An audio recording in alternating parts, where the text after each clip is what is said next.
trade. Bible book on this, that's black history. No, that's not black history. Black history goes back because black history is the original history. Abantu abasoka baali baddugavu era scientifically kikulaga n'abazungu bava mu baddugavu.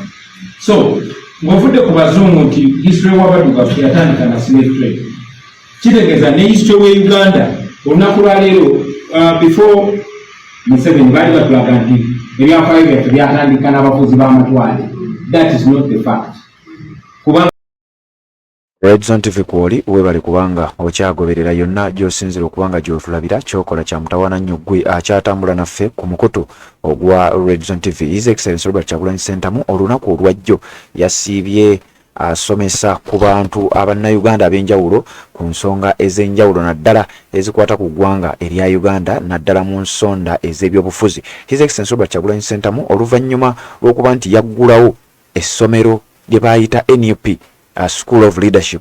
Essomero lino ne batubuulira oba ne babuulira eggwanga kiki kyerigenda okuba nga likola gwampuliriza ku mukutu ogwa Redzone TV. Njagala okutegeeza nti kuviira ddala eri mu mwezi gwali gwa mukaaga ennaku z'omwezi nga 10 omwaka guno gwennyini omwaka gwa 2024 His Excellency Robert Kyagulanyi Ssentamu wano n'olukiiko lwonna oba olukiiko olukulembeze olw'ekibiina ekya National Unity Platform njagala okutegeeza nti wano ennaku z'omwezi nga 10 gwa mukaaga 2024 baggulawo officially essomero eryo erimanyiddwa nga School of Leadership eya National Unity Platform era nga His Excellency Robert Kyagulanyi Ssentamu ku mukolo ogwo oba ku lunaku olwo ye yaliwo nga omugenyi omukulu era nga bwali nti ye president nga boyinza okuba nga okitegeera wabula Paul yayina abantu abalala ab'enjawulo naddala abakulembeze mu bifo eby'enjawulo ku kibiina ekya National Unity Platform. Secretary General yaliko mu mbeera eyo leader of opposition ate nga ye mwogezi w'ekibiina ekya National Unity Platform amanyiddwa nga Honorable Joel Ssenyonyi naye yaliko. Kakati olunaku olwajjo ennaku z'omwezi nga 2 omwezi ogwa 10 October omwaka 2024 Robert Kyagulanyi Ssentamu His Excellency yegasse ku bannakibiina abalala abazze batekinga lectures zino oba zoyinza okuyita lessons basomesa bannayuganda ku ngeri enfuga eya ssemateeka gyerina okubanga eddizibwawo mu ggwanga erya Uganda. Bangi bazze balabwako nga bakola ensonga zino nga bagenda mu maaso n'okubanga basomesa abantu ab'enjawulo ku kitebe ekyo ekikadde ekisangibwa e Kamwokya. Secretary General yabadde nga akwasaganya ensonga zino wabula olunaku lwajjo twalabyeko ku His Excellency Robert Kyagulanyi Ssentamu nga naye akuttemu era nga wano abangi bagambye nti kati Headmaster akyekwatiddemu. Njagala okutegeeza gwampuliriza nti Secretary General David Lewis Rubongoya ensonga lwaki y'omu kwabadde basinga okubanga ate bakwata mu bantu bano kigambibwa oba kimanyiddwa nti musajja musomesa era ku university emu emanyiddwa nga International University of East Africa omusajja ono yasomesaako ku mukama we His Excellency Robert Kyagulanyi Ssentamu nga kati olwaleero ye mukama we nga president mu kibiina ekya National Unity Platform. Olunaku lwajjo yalabiddwako nga naye akikuttemu agezaako okubanga ate awa notisaawo yasomeseza ku nfuga ya ssemateeka yasomeseza ku bintu bingi nnyo nga bw'ogenda okuwulira mu lutambi lw'engenda okuwa ku mukutu ogwa Redzone TV. Nnyongera okutegeeza genda otuwa ekigalo kubanga gy'okoma okulikinga information gyekoma okubanga ate etambula buli muntu yenna n'aba ng'afuna amawulire gy'asinzira okubanga gy'atulabira n'abeera nga ate tasigalira mabega. Ninawo wano ensonga emu yokka gye njagala okugyawo then nkuleetere ebigambo bya His Excellency Robert Kyagulanyi Ssentamu gw'ataabiwulidde. Yasomesezza abantu ensonga nnyingi nnyo yabuuliridde abavubuka ebigambo bingi nnyo nga bw'ogenda okuwulira mu katambi nga tuvudde mu kalango kano.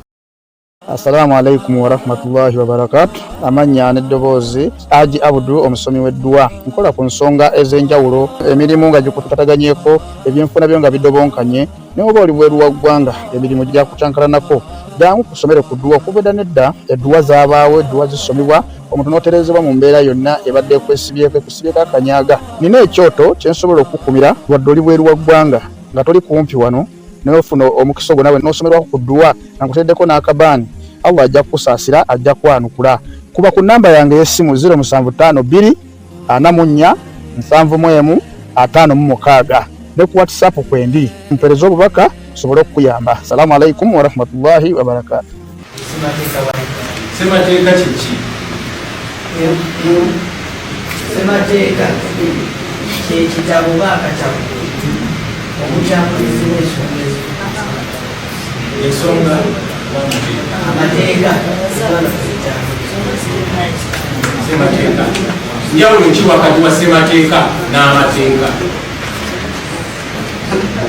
Kisebo ssemateeka etteeka ekkulu eriramula ensonga z'eggwanga era amateeka amateeka amatuufu n'agateekebwawo okuteeka ssemateeka mu nkola. njawulo ki wakati w'amateeka gano ne ssemateeka? Amateeka gano go gabeerawo nga galamula, gasobola okulamula ekintu, galamula ebintu ebyenjawulo, naye ssemateeka ebe etwala gonna. Atwale gano obuyinza gabujja ku ssemateeka oyo Supreme Law. Constitution ye ssemateeka w'ensi, era okumuyita ssemateeka kitegeeza waliwo amateeka. Bwe bayita kabaka Ssaabasajja kitegeeza waliwo abasajja, naye oli akasinga akavimbo. So mu ngeri emu, so ssemateeka is a grand law, the mother law. Ye ssemateeka ge mateeka amakulu agabagibwa, naye amateeka amalala agasigala gakolebwa paliyamenti n'efulumya y'etteeka erigamba abasajja bajja okusooka okuweebwa emmere ng'abakazi tebannaweebwa mmere, oba abakyala bajja kubeera nga bo balina omusaala munene oba mutonoko okugwa abasajja. Lisobola okuyita naye etteeka liba fu singa constitution eba egamba y'abasajja n'abakyala benkanakana. So constitution is the grand law. Okuleka nga bagikyusiza ebeere supersedinga amateeka gonna.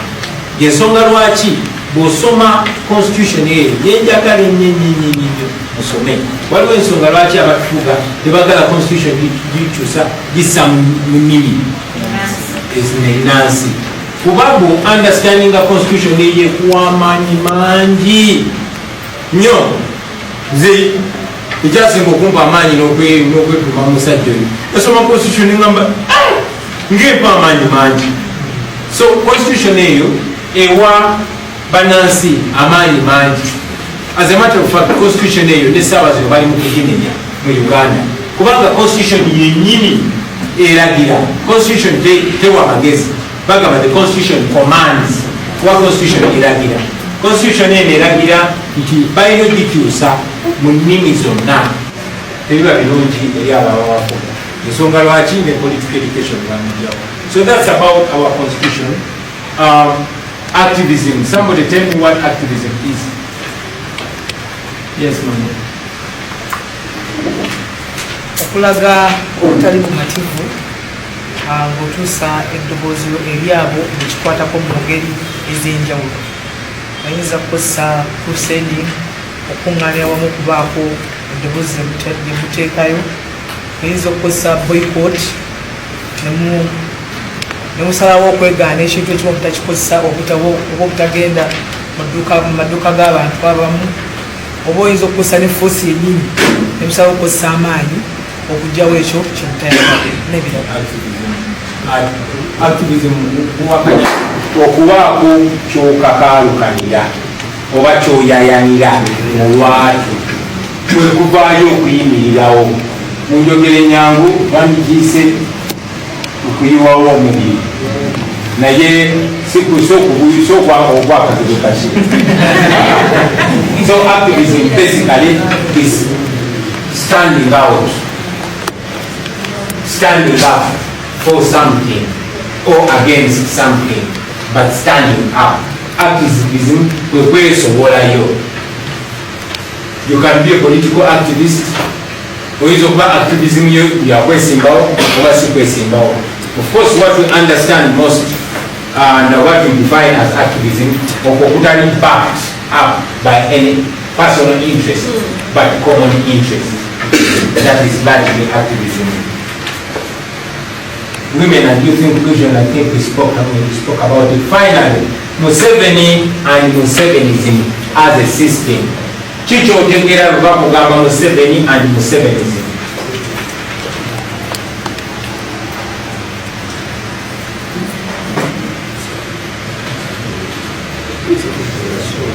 n'omusajja mabega tegeera wano otegeera nga digiteeta oba afutubadde ku bantu naye ate Musevenizi yenkola gyakozesa okutufuga mu bwa digiteeta bwe nga ne bwaba avuddewo osobola okusigalawo yazizese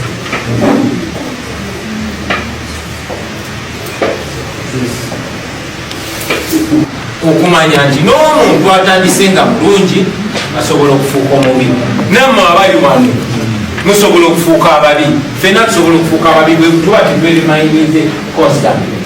So Museveni is a man that came as a good man who showed us that he loved his country. Maybe he loved it, maybe he did not. Naye na Museveni bwe tumanyi after 39, almost 39 years. So you're Museveni. Mumufunze Museveni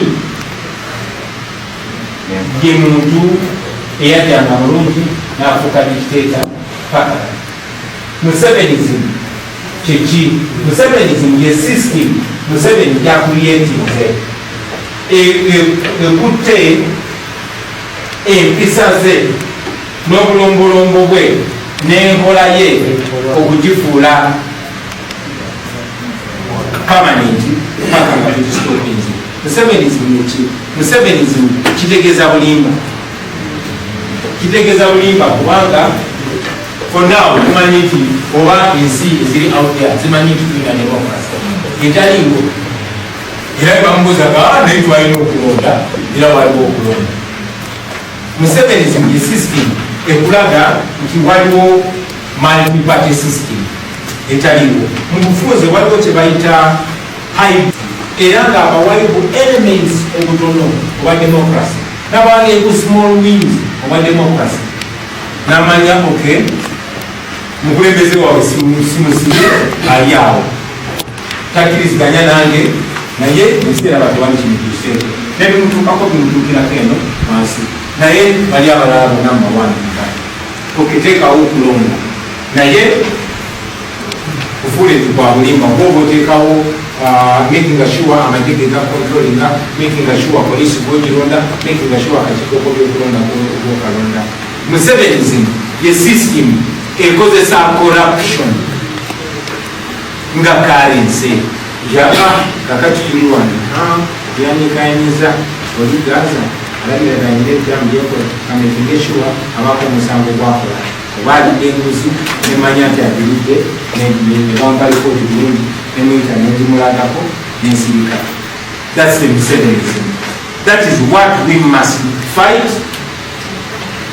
during Museveni's reign. Nate tulina tukiwanisa naffe kennyini mulina okujjukira bannange ffe tuli product y'eno system envundu ekyo tekinava malamumanyi kuba amalcomics bali baproduct ba system eri embi ennyo eyokusosola mulangi naye bagimanyisa nebagimalawo.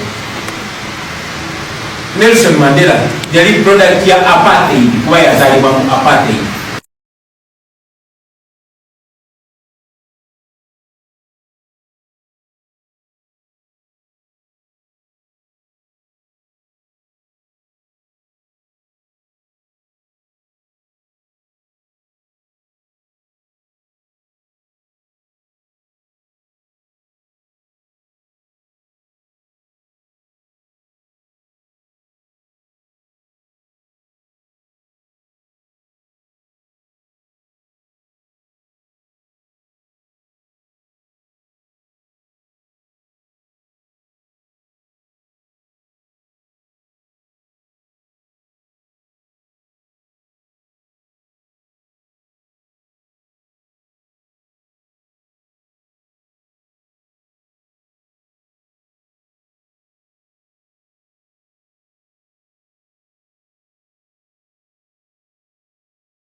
Assalamu alaikum warahmatullahi wabarakatuh. Amanya n'eddoboozi Haji Abudu omusomi w'eddua. Nkola ku nsonga ez'enjawulo, emirimu nga gikutataganyeko, ebyenfuna byo nga bidobonkanye, ne oba oli bweru wa ggwanga emirimu gya kucankalanako. Jangu kusomere ku ddua okuvudda nedda eddua zaabaawo, eddua zisomibwa, omuntu n'otereezebwa mu mbeera yonna ebadde ekwesibyeko akanyaaga. Nina ekyoto kye nsobola okukumira wadde oli bweru wa ggwanga nga toli kumpi wano n'ofuna omukisa ogwo nawe n'osomerwako ku ddua nga nkuteddeko n'akabaani. Allah ajja kukusaasira, ajja kwanukula. Kuba ku namba yange y'essimu 0752 44 71 56 ne ku WhatsApp kwendi mpereza obubaka sobole okukuyamba. Assalamu alaikum warahmatullahi wabarakatuh.